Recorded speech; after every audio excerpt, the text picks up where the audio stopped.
Words of Joy and Hope. It is the fifth Sunday in Ordinary Time, Year C, and the reading is from Luke chapter 5, verses 1 to 11. The commentary is by Father Fernando Armelini. While the crowd was pressing in on Jesus and listening to the Word of God, he was standing by the lake of Gennesaret.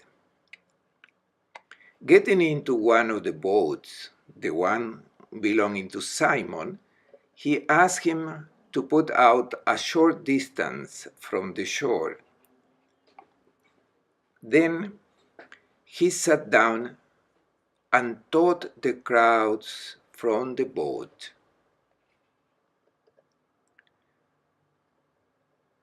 After he had finished speaking, he said to Simon, "Put out into deep water and lower your nets for a catch." Simon said in reply, "Master, we have worked hard all night and have caught nothing, but at your command I will lower the nets." When they have done this, they caught a great number of fish and their nets were tearing.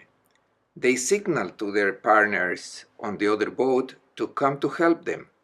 They came and filled both boats, so that the boats were in danger of sinking. When Simon Peter saw this, he fell at the knees of Jesus and said, "Depart from me, Lord, for I am a sinful man." For astonishment at the catch of fish they had made seized him and all those with him, and likewise James and John, the son of Zebedee, who were partners of Simon. Jesus said to Simon, "Do not be afraid. From now on you will be catching men." When they brought their boats to the shore, they left everything and followed him. A good Sunday for all sisters and brothers. I think that when we hear today's gospel text, we have all asked ourselves, is this a prodigy? Is this a miracle done by Jesus? What is narrated to us about the fishing in the lake of Gennesaret? Let us immediately say that this is not something that is very interesting for us to know really what happened. The important thing is to get to know what the evangelist wants to tell us when he's using this story of extraordinary fishing. The evangelist wants to talk about another fishing, a real prodigious one. It is the one that brings out those who are about to be thrown into evil, those who are dragged lower and lower in life, deep into the sea. This episode, narrated by Luke, is set next to the lake of Gennesaret. And I will give you a brief review to present this lake that is important, because all of Jesus' public life has developed on the shores of this lake of Gennesaret. It is a beautiful lake, and its beauty comes from what looks like a nest among the mountains that surround it. Along its banks, there are very fertile plains because the climate is tropical. The width of the lake in its most extensive part is 15 kilometers and wide, and 21 kilometers long. Therefore, it's not a very large lake, nothing to compare with other lakes that we find in the world. It is about 45 to 50 meters deep, with a lot of fishing both in the time of Jesus and today. We know very well the cities that are around this lake. We have heard them mentioned many times in the Gospels. The reason is that the public life of Jesus developed around these cities, around Lake Gennesaret. We will mention them. Bethsaida, which is east of the Jordan River and enters the lake on the north side.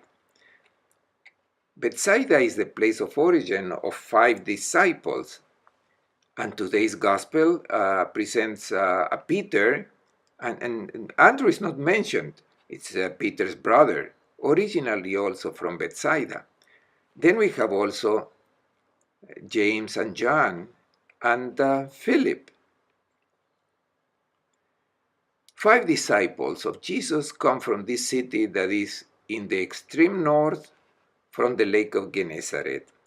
Now going down, we have Capernaum, a very important place because there Jesus spent 3 years of his public life, housed in Peter's house.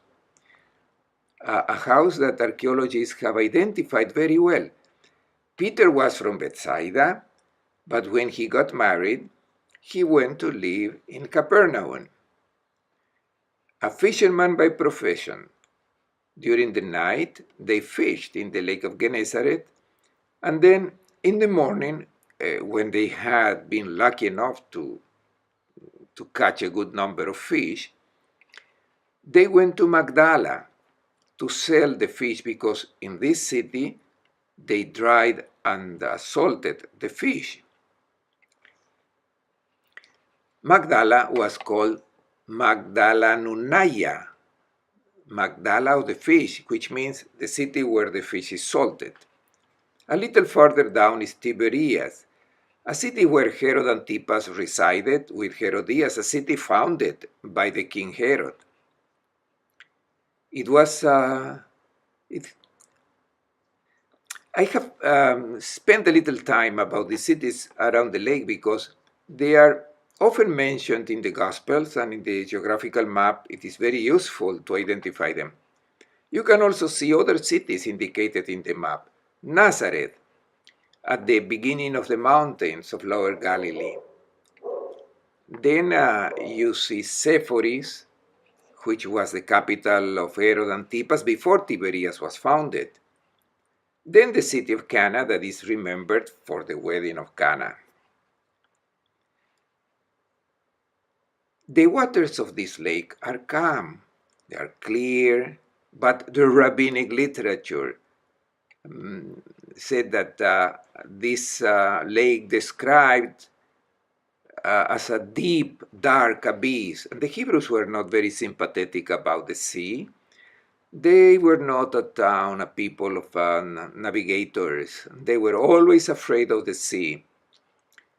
On the other hand, in the literature of the ancient Middle East, the sea was a symbol of the denial of life. In the deep sea are the monsters, sea monsters. The sea was a monster that tried to invade the earth to create a chaotic situation where life was not possible. For all this, the sea is a symbol of negativity, of anti-life. It is important to keep this in mind as it helps us to understand the message that the evangelist wants to give us with the narration of the miraculous fishing that took place in this lake. Let us now go to the text. While the crowd was pressing in on Jesus and listening to the word of God, he was standing at the lake of Gennesaret. He saw 2 boats there alongside the lake. Therefore, we have a first group that is around Jesus, a group that is listening to his message. Jesus preaches on the shore of this lake. What does this represent? It represents that announcement made directly by Jesus when he was in this world during his earthly life. It is about the crowd that has directly heard and listened his word. That announcement that, consciously or not, everyone feels a deep need of. When people hear this word from the Master of Nazareth, they feel deep in their hearts a voice that says, that word is humanizing. that word is true, and instinctively people pause at this word. That is why around Jesus, who speaks on this shore of the lake, a large crowd gathers to listen to him. And Jesus saw two boats there alongside the lake. The fishermen had disembarked and were washing their nets. Here we have a second group. It is a group that is not listening to Jesus. In this group we find Peter. Andrew would have to be with him too, although he is not mentioned. And also James and John. It is the group of friends, of colleagues, who work together at night under the authority of Zebedee, the father of James and John. Zebedee was the oldest and surely was Peter's boss. It does not seem that this group was very interested in the preaching of Jesus. They were focused on their work. It was a working day. They are thinking about their lives. They are working hard to earn a living. In fact, most of the fishermen's time was dedicated to the cleaning of nets, which is the most tedious work because nets track everything, and it is difficult to clean them because these strange objects are entangled in the net, and it is easy to lose patience, especially when nothing has been caught during the night. And now we can imagine Peter that morning. He was probably not in good mood, and he did not want to be disturbed. He wanted to finish his heavy work soon and return home. Jesus was talking to that group, and now he is addressing these people who are cleaning the nets. The reason is that it will be precisely of this group that the message of the Master will spread when Jesus is no longer the one who announces the gospel in this world. This will be the group that Jesus will entrust the decisive mission for the history of the world, for the construction of the history of God. They are very simple people, and Peter will say it right away, I am a poor sinner. We do not know exactly in detail what has happened. What interests us is understanding the message that the evangelist wants to address to our communities. It is not about the vocation of the apostles, but about the mission that these disciples of Jesus of Nazareth will have. They will have the mission to carry out what the Master has entrusted to them. Then these disciples represent all of us, because the Master has entrusted the mission to these disciples. But then after these disciples are all the generations that have given their adherence to this message. And this message has to reach the ends of the world. What does Jesus do? He enters a boat that is of Simon's.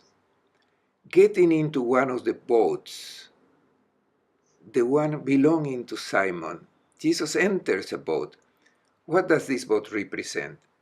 It is the gospel, which is Jesus, who comes into the lives of these people. The boat represents the life of these people, and this boat is put at the disposal, at the service of the Master, of his message. When the gospel enters the life of a person, the gospel is the same of Christ, the same Christ.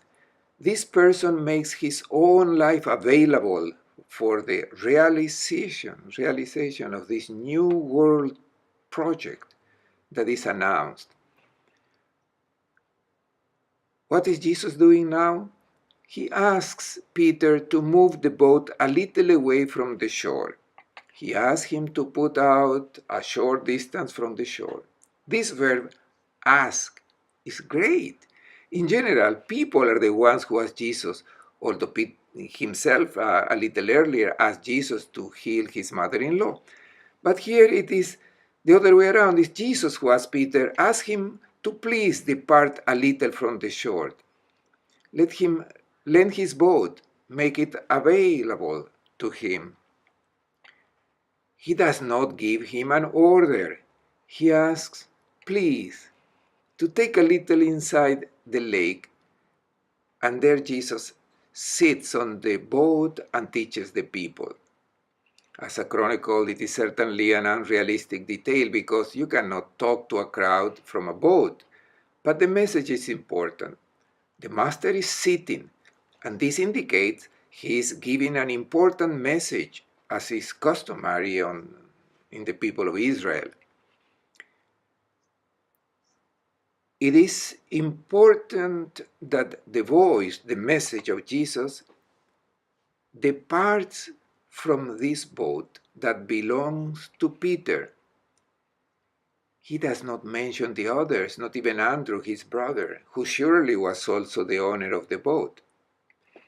It is the boat of Peter where Jesus has entered, and Jesus announces his message from this boat. This boat is clearly an image of the Christian community where Peter is. And from this boat comes the word of the Master. It is a voice that does not get confused with the bustle that feels on the beach. It is a very clear image.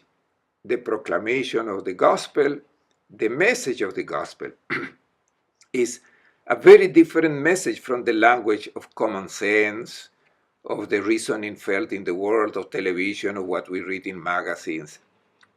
It is a very special message, and it comes out precisely from this boat. After he had finished speaking, he said to Simon, "Put out into deep water and lower your nets for a catch." It is the second time that Jesus asks something of Peter. The first time was to ask for a favor, but the second request that Jesus makes is much more demanding. He asks for a behavior based on faith. He asks him to come back to the lake where the waters are deep, a place where you cannot see the bottom because it's very dark. And this must be kept in mind because then the message will deal with these details. Therefore, it does not ask Peter to stay where there is little depth, but to go where the lake is deeper. And we are in broad daylight. What does Jesus ask of Peter? He asks him to make a gesture that humanly, according to the criteria of the fishermen, it is perfectly useless. Going fishing in deep water in broad daylight is waste of time because there are no fish. Fish are in the deep. It is not possible to catch them. You can only do it if you trust the word of the one who says that you are going to fish despite the time of the day. It must be said that for Peter, it was a very big risk. If he agrees to lower his nets for a catch, he's risking because he exposes himself to the ridicule and jokes of his colleagues if he does not catch anything. Peter is an expert. He knows that his colleagues are on the shore, and when they see him go deep into the lake, following what Jesus of Nazareth has told him, they must have thought, going back now without first having caught anything the night before is ridiculous, a laughing matter, because it is foolish to go fishing at this time. Therefore, human logic suggests giving up, but Peter prefers to obey. Surely, at the beginning he must have had moments of uncertainty, but then he goes. He trusts the words of Jesus, that word that can perform the impossible. Simon said in reply, Master, teacher, we have worked hard all night and have caught nothing, but at your command that we lower the nets. This is the reason. Everything seems illogical, but if you ask me, I trust. Faith means that the word of the Lord is more important than professional experience, more important than what common sense indicates. And Peter says, if anyone else asks me, I would laugh, but if you ask me, I trust. This is faith. This option of faith in the Christian life is continually presented to us. Trust what people say, what people think, trust our common sense, or trust in the word of Jesus. This alternative is presented to us continuously. Let's give some examples and you will understand it better. For example, the unconditional love. Is it good for something? It would not be better to follow the common sense, to think about oneself, one's own interest? What does common sense say? It says, think of yourself, leave everything, leave things as they are. Unconditional love is a good dream, but it is no good for me. The one who trusts in Jesus and his word, what does he say? If anyone else would have asked me, I would have not listened, but if you ask me, I trust. Unconditional love is worth it. I'm going to do it even if it is very demanding. Another example, unconditional love of a spouse. It will remain even when there are problems and requires effort, including heroism and many renouncements. Would it not be better to follow the suggestions of people that are very different? The spouse in this context is facing an option. Listen to what everybody says. In these moments, you should say the same thing that Peter said. If it is you who ask me, I trust, because when you ask for something, it is worth it, and you always ask for something that leads to life. The others are death options. For example, in front of a problematic pregnancy, many suggestions are presented. Jesus asks you for another option. The logic may tell you to make the option suggested by all. But the believer says, if it is you who asks me, I prefer to follow your proposal. Another example,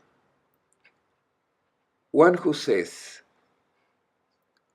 will not they laugh at me if I behave honestly, if I give up stealing as some other people do? But if you ask me, I trust your word, even at the cost of ridicule, because I do not do what everyone does. This is where faith is played. I prefer to trust your word because only you have words of life. The others are death proposals. Also, they are very attractive. When they had done this, they caught a great number of fish and their nets were tearing. When Simon Peter saw this, he fell at the knees of Jesus and said, Depart from me, Lord, for I am a sinful man. It is not about recognizing that one has committed a sin. Here the meaning is different. Peter recognizes he has become aware that there is an immense distance between the words of Jesus and the human reasoning.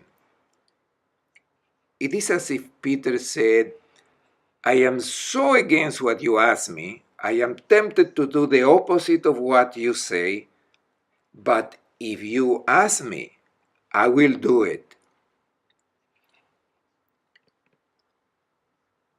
Everyone is surprised. And now we come to the center of this gospel text. Jesus said to Simon, "Do not be afraid. From now on, you will be catching men." This being a sentence, catching men, fishing men, does not translate the original Greek zogron.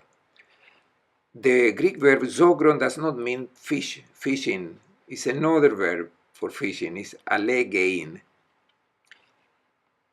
Here the verb fish is not used, but zogrein, which means to bring to life, to bring people out alive. This image is that of the sea.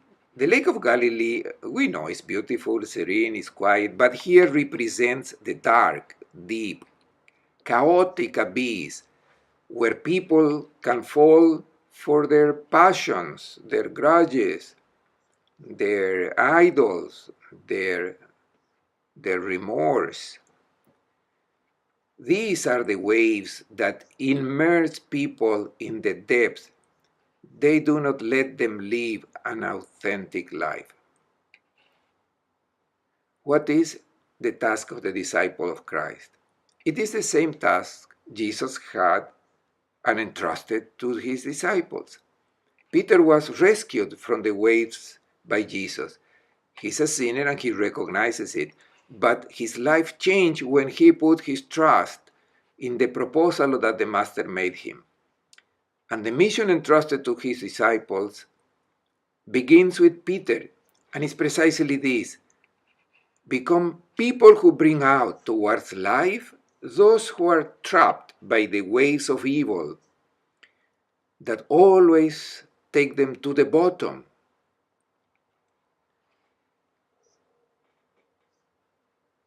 We ask ourselves, what is the net that is used to get these people out of the bottom of the sea?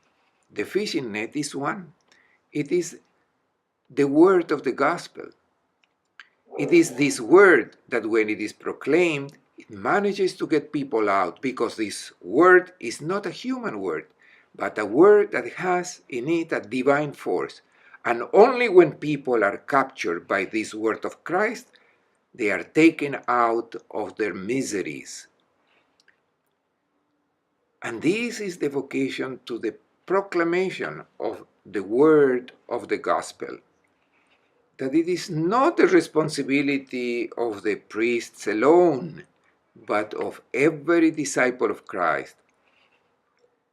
Facing this mission that is entrusted to us, each one of us feel our own unworthiness. Some feel very sure of themselves, but the majority, when they are asked for the mission they must perform, they usually get scared. They retreat because they say they are not up to what is asked of them. They say they are not ready. But this is no reason to back down. If you are a disciple of Christ, you have understood that with the word of the gospel you can save people, save society. Because with this word of the gospel, you take out the whole humanity trapped by the forces of death, which are violence, hatred, incomprehension. This is the net that saves humanity. Therefore, there is no excuses to back out of this task that is entrusted to us. And in fact, this group moor the boats on land, leave everything and follow the Lord.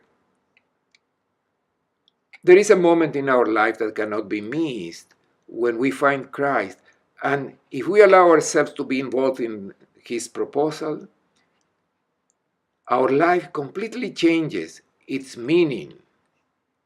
the apostles, the disciples, continued doing what they were doing before, but after having found Christ, they did not remain as before.